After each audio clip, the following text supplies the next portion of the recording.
Bentley's headline claim for the Bentayga is that it's the fastest, most powerful, most luxurious and most exclusive SUV in the world. 10 months ago, we reported that there was just enough permeability to an almost watertight fulfillment of that brief to justify denying the W12 a half star's worth of recognition. Torque is the first of them. The 3956cc triple-charged V8 in the Bentayga Diesel produces precisely the same 664 pounds-foot as the 5950cc twin-turbo W12 in the regular Bentayga. But while the W12 needs 1,350 revolutions per minute on the tacho to make it, the V8 diesel has it on tap from just 1,000 revolutions per minute, or, as near as makes almost no difference, from idle. That should make it stronger and more flexible on in-gear acceleration than the already flexible W12 and could be an even bigger boon for towing, crawling and other things that big SUVs are commonly asked to do. The 8-speed automatic gearbox in the diesel is identical to the one in the petrol, right down to individual gear ratios and final drive. Like the W12, the diesel sends its power to all four wheels via a torsion center differential and an open rear differential, with electronic torque vectoring doing some of the job that a locking axle diff might otherwise do.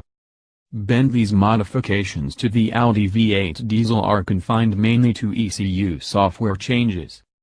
Anxious that this car sounded and felt like a Bentley first and a diesel a distant second, Cruise engineers have softened the sound of the V8's combustion and fitted intelligent engine mounts and lined the engine bay and transmission tunnel with even more insulation than a W12 gets. This is our second acquaintance with the Bentayga's cabin, and yet that bit of familiarity didn't make sitting in the Bentayga Diesel any less of an event. The driving position is far from typical of a large SUV's. It's only moderately high, although widely adjustable and superbly comfortable, so if you want a more lofty view of the road, you can have one. Leave the seat in a typical setting, though, and you get an almost perfect balance of cocooning and commanding impressions from behind the wheel. The door consoles rise higher at your side than you expect them to. The window profile above that is slimmer than in a traditional SUV and the roofline just a touch closer to your scalp, although headroom remains beyond reproach. The effect is of a cockpit that you might imagine belonged to an exotic saloon, albeit one suspended at least a foot above where it ought to be on the road and a generous cut above what's happening beneath. The main control interfaces include a large, chromed, no-nonsense gear selector that is well placed and easy to use.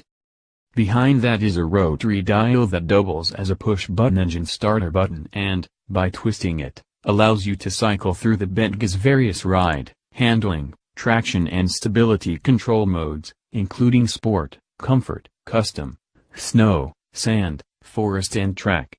Grouping those drive modes like that is particularly clever because the starter button is always going to be an important point of contact for the driver, and giving it a secondary job somehow makes flicking between modes feel more intuitive than it might.